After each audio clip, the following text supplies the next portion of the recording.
Toi whaatalo whaatol whaapoponga o tala whau mai le si ufonga le laumua mo le nei tae au. Wa iai tali tunu ngai ono o atu le 5.5% numero tangata le ini ngā luenga le whailo i le toi kuata i le sefulu tasi le tae au nei. Wa iai fo i le manato lau whaito whaal tamau ainga i lata i le sefulu tasi tau sanga o lea whato atu i o le se mawalunga whaapea. O le manato whaito whaal tamau ainga o whalito pete tele i ono o atu le 5.5 po le 5.5% le numero tangata le ini ngā luenga mo le tolu masina i o mai le whai unga iuni mai le 5.3% sa iai le masina o mati. Na toi si iti ale numero tangata i ngā luenga i nei masina o tuana i atu peitai e le i tele vave tele e mawhai e ono o whaatasi ma le ola o whaitau o whai o tangata o le atu no. Na sau no o whaitau whasi ni o le tamau ainga le ANC Miles Workman e le whaapia na tele na whaamalolo i pisinisi a lātou tangata whai ngā luenga peitai o le vai o le taawilinga o le tamau ainga o taumaiai e le i tele ni tangata na whaafai ngā luenga ina.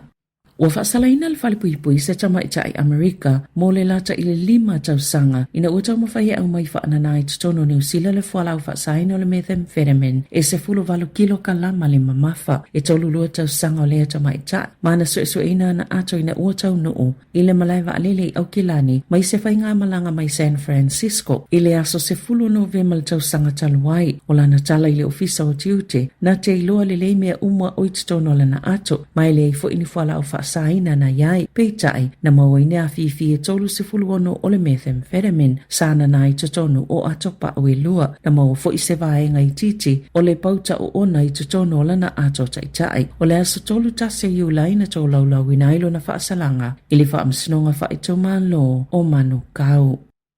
Na toi tāpuni e le tae awana le lale a walo le State Highway lua i le Remutaka Hill ona ole toi pa ua i ole aisa wa afia lea mga ala ona ole kiona ma le aisa ma ua tāpuni a foe le vao kai toke ma Featherston ona pui nga lava mo le saunga le mo. Ua fautua ina ave taavalu fe malanga ai le vao Wellington e ma Wairarapa na ia toi whaatuai pe tolo po ia whai ngā malanga ma whao ngā isi awala se ia iai se isi whaalinga na toi tatala lea mga ala i le peto sa le afa o le 5 i le waweawana le la peitai o lea ua toe tāpunia nei o fautua ina fo i e whaunga ina lea awala ina ia siaki le upenga tawa ilangi a le NZTA po le waka kotahe mo nisi whaamatalanga la tamai a o le imalanga mo tāpunia nisi o mga ala isi vaenga o le atunu a o whianga iai ma le malulu whaapele pa ule kiona ma le aisa na pa ule kiona ma le aisa inisi o vaenga o Wellingtone masa iele la pata inga le Met Service o le atoe ia pea nisi winga whaapea o le tau. O le lapata inga fo ia leo mo a veta vale ina ia tau mamao mai ni whai ngā malanga i nisi vaenga o le atunu ono ni whaalavilavi na tutu putalu wai le aisa e ia le talitonunga le Transpower o le amatua mawalunga lava le mana onga mo le ele tise.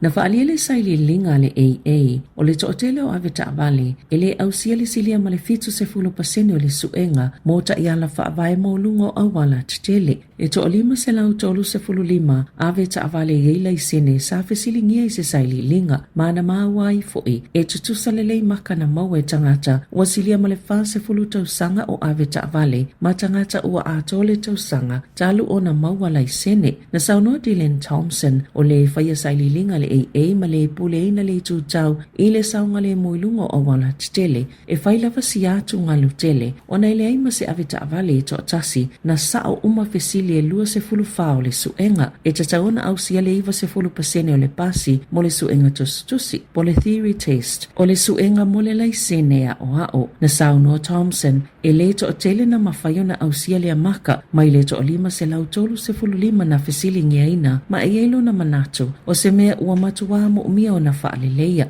e langona fo i le whaanoa noa o na ina o le ono 10% la tau te loa tu la fono i le ngaio inga tatau o na whai pe atau mawhai e pasia se tangata vili wila o nisi fo i o whaafita au le pito te tele o roundabouts o na o le to tele o aveta vale e le ilo po o le atono le taimisao e tatau ina wha e mo le moli i whailo a oisi e le ai lava ma se whailo e wha e moina o le wha amatalanga Thompson pe o na talanoa ai i lungo le leitio New Zealand o le mana onga le AA e te tau i le malo na whaonga le avanoa le ai toi whaafowai lai sene e toi whaafowai fo i mato mai o ave taavale mo le whaafoenga o le taavale e tu samale tolu se lau valu se fulu afe lai sene e whaafowi le tau sanga a whaapa ule lua se fulu tala mai le tau e whaafowai le lai sene peila lo i fo le valu miliona le tupe au whae e le toi maua ai o whaato sina ia e au ngofi e tangata e toi whaafowo la tauto mai i le avenga o le taavale. Na whaalia le matanga luenga o pisinisi whaafotunga o mai fō mga luenga pole embi wa amatana suenga ya mionga whaapia tū mga i tutono o le whalewhainga luenga le FMA pole pulenga i wawa aima ke ti tau tupe ma au nanga tau tupe sa nginga i whaasalaunga mali poti le au nanga le FMA ma ia whaafita auli o le vai aso taluai na ave yaso malolo le pole sili Samantha Barras ina ualongo tala ia ile komiti whaatono ini atu ngalunga i tū mga i tutono le au nanga sa ia whaasilasila le masina o me e le toi tau vape talo sanga i le avanoa le pulisili pe amai alana kone karate le masina o Januari e le 11 na whaalau ilo le whaamavaenga le taitaifono o le FMA o Craig Stobo a e whaia le whaasilasila nga le pulisili na ua mai asa ilo ilonga whaatuma oti na maawai le ausia sauno nga whaalawa i tele le taitaifono o tūlanga mana umia o le whaaitu au i mata upo whai na whailue le embi sa langolangoina le komiti whaatono le FMA le suenga leo le ataitaina le Casey Christy McDonald.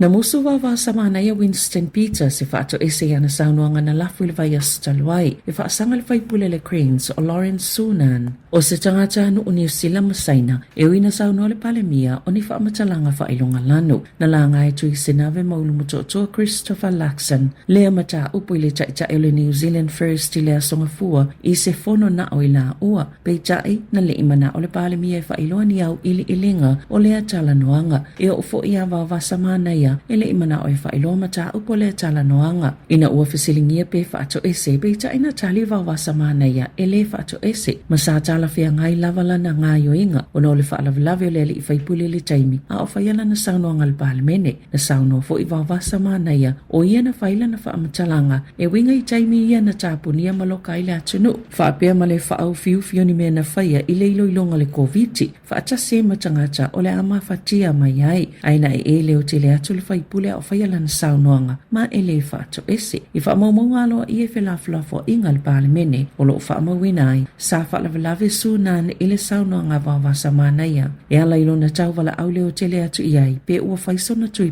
pui. Na whaalia le tasita ita e le Cranes Marama Davidson ua umana tusi atu lana vaenga whaupwhai le funga whatalai o le palemene Jerry Brownlee e talo sanga iai e tau ia wawasa mana ia o na tusi alo ia ave ese ana la fonga ia na whai ma whaato ese. I whawhato New Zealand wa o atu le to ono afe se laulua 5 tangata ua whaamaunia ua maliliu i mafui e lua i Venezuela i le masino iuni peo na whaalia le asonga fua o le asolua sfulfaa iuni e lua mafui e na lulu i nai le atunu e fitu te sima le lua ma le fitu te sima le 5 le malolosi ma so lofa i le lata i le lua se lau fale ma o le tele lavo ia fale na whaalea ngaina i le setete o la queera o lo o whaawau bea ngā benga la veai ma uafsosani ai ngai langa fale na whaalea ngaina e sa ili o la tau lava tangata na afia ai lata i le se fulu fitu afe tangata na manunu a ia mafui e tu samale afe fase lau tangata ulo usa ili apea e tu sai mali poti peitai e iele talito nungo le tootele e o atu lava ile se fulu afe.